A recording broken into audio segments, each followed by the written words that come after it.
Hello everyone and welcome to the Good Old Gamer. So just like yesterday, we got another very hotly anticipated game launching here today, and that is Ratchet & Clank Rift Apart. Now this came out on PlayStation 5 as an exclusive, I believe about 2 years ago, and this is probably one of the only games for me personally I've been very interested in, hoping it would come to PC, and here today it finally released.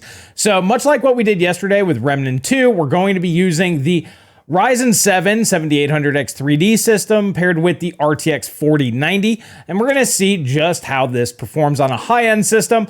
And then over the next few days, I'll go ahead and use a more mainstream system using the 12700KF and an RTX 3080 once the 3080 arrives, and a 12100 paired with an RTX 3060 once that all gets sorted out. Need some parts to come in for that as well. So over the next few days, we got a couple of games, bunch of tests that we're going to do, but here today, I want to see what kind of experience we can get when you're using a top-of-the-line flagship system with brand new games, especially this one, which apparently has cool ray tracing and other stuff. And let's go ahead and check all that stuff out.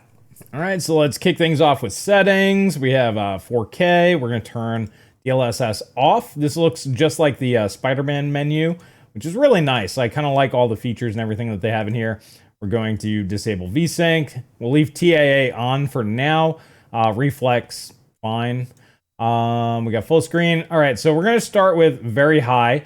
Now, I always turn off bloom, chromatic aberration, screen shake. We'll leave it on for now. Phantom dash effect, that's new. That might be pretty cool. Motion blur, off. Film grain, off. And then we're going to start with ray tracing off. And then we'll go ahead and turn that on in-game, and we can see the performance difference in real time. Also, anisotropic filtering, let's bump that up to 16x. All right, so with top-of-the-line settings outside of ray tracing, let's see how she does. I haven't run the game yet, much like yesterday. This is my first go-through. Figured I'd do it with you guys. Well, initial impressions are pretty cool. I kind of like the cartoony aesthetic. I tend to like stylized games over more realistic-looking games. But visually, like, it looks very good. Obviously, this is a Sony game, so, like, their mocap is on point. But visually, I think that this looks right in par with everything else. But look at that frame rate, guys, 180 FPS. If you watched yesterday's video, would have been nice to seen something like this in that particular game. Now, granted, that was using a more advanced engine, but visually, obviously, the art style is different. But I would say they're at... This probably looks a little better, to be honest. But if you want to be generous, I'd say they're on par. Okay, figured out how to skip cinematics for anybody who's wondering. You hit the start button first, and then it'll give you the option. So just like this. So yeah, we wanna skip that. Hey, look at that. Now we're playing the game. Okay, so now we're around 120 FPS, 115, 120. This is actually in game. There's a lot of characters on the screen. That's a big open environment. Oh man, yeah, so I would say that this is the type of performance that I come to expect from an RTX 4090 on modern games. And visually, I'd say that this is obviously more cartoony looking, but still very, very good. Looks just like everything else that's, well, out here today. Yeah, I mean, look at how expansive that environment is. And we're still over 100 FPS, 4K native with the 4090. And the 7800 X3D. So yeah, that's I'm just gonna say I'm way more impressed with how this game's performing. Visually, for me, I would always prefer this type of game and art style over Remnant, but that's just a personal thing. So I will let you know my bias. But like games like this to me just always look better because they don't try to look real. But okay, I have no idea what I'm supposed to be doing. Oh, I have to like start doing things. Sorry guys, I'm busy like critiquing the game. All right, yeah. So we got jump, double jump. I mean, it's been a little while. Let's see. I haven't played a Ratchet and Clank game in a little while. Last time I played it, you could crouch and throw your wrench. I'm trying to figure that out. A and then yeah, wrench slam. Okay, so it's going through the tutorial. But yeah, look at all those particle effects and everything. Okay, we dipped below 100 FPS there, down to 92. But that's not bad at all. And that was pretty short-lived and straight back to 120. So with all of those effects on the screen, we're still right around 100. So it's what, left trigger? Ah, gotcha. So they changed up the controls a little bit from Ratchet and Clank. I have it on RPCS3. I have the Ratchet and Clank collection. I was playing Ratchet 1. Let's see, smash ammo crates to refill. Boom. That didn't seem to work. Is that, or that wasn't an ammo crate? Aha, that would make more sense. So, boom, there we go. This is actually a really, really good, like, showcase spot. Really smart of them to do that right at the beginning. So if you just wanted to kind of test it out real fast, this is a pretty good spot. All right, so let's try some ray tracing now and see where it's at. We're gonna run native 4K. As I mentioned in the last video, I do not like the upscalers. You just lose a lot of motion clarity. Now, with Remnant, we lost a lot of motion clarity anyway. It's just the way the game was. But anyways, let's go to graphics and ray tracing on. Shadows. Let's just do like medium. Object range, that's fine. So we'll just do that and see where we're at. And okay.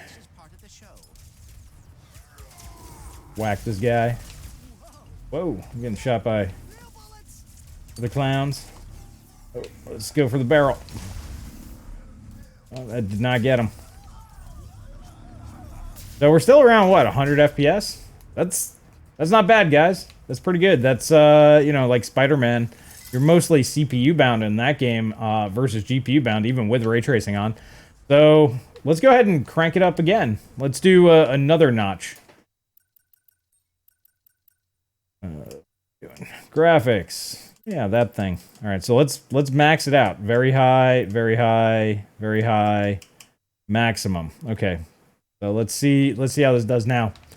So we're still over 60 FPS, around the 70 FPS mark. Let me see if I can see like this expansive environment. Yeah, so 70, 80, 90, 75. So even completely maxed out, we're well over 60 FPS natively at 4K. So yeah, this is the type of experience, you know, when you spend $1,600 on a graphics card, this is more what you're wanting. All right, cool. So now we're doing this thing. Oh, jump over hazards. Gotcha. I figured smash it, but all right.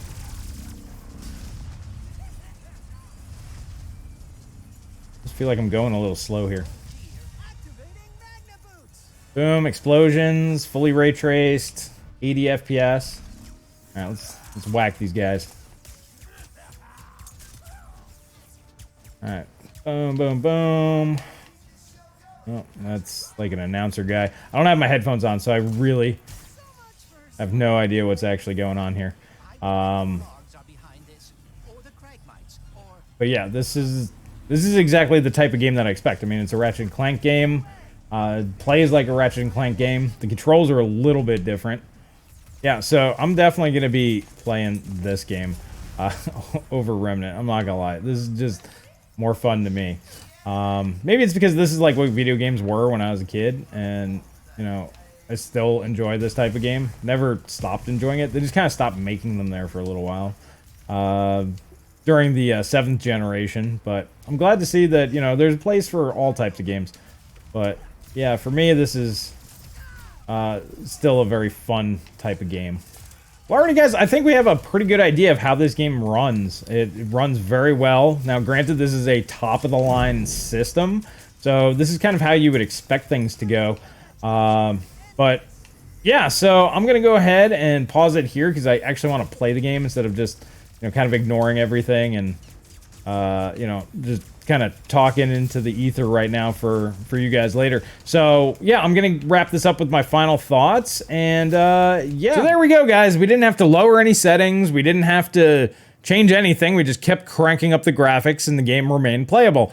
Obviously, if you want the higher frame rate, you just leave the ray tracing off, but if you're okay around that 100 FPS mark, you can still turn it on, just keep it on like some of the lower settings like we had, and I would probably go that route, just because I like it being a little bit more responsive than 60 FPS. but you can max out the whole game and you're still over 60 FPS in the 70s. So you have a nice little buffer if some more demanding scene comes up or there's a lot of particle effects.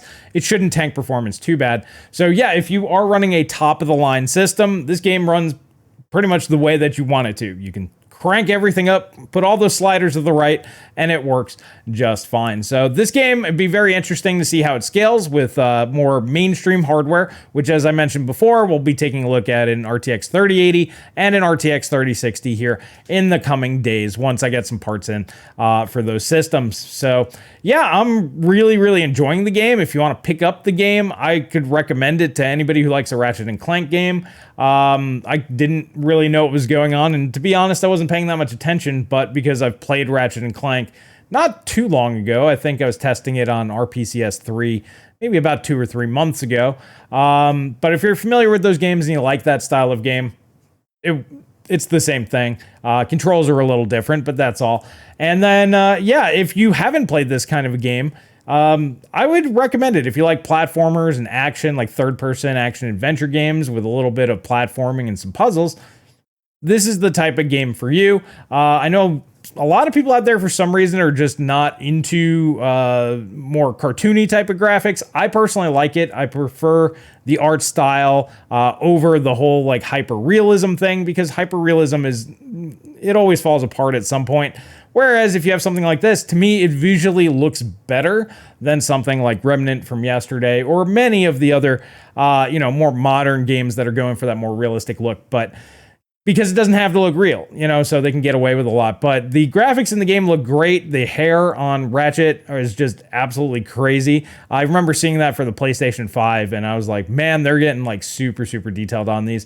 I'm really glad that they do show that in the beginning bits. It's just more of like a technical showpiece type of thing, which the game, that's basically what that beginning portion of the game really was, right?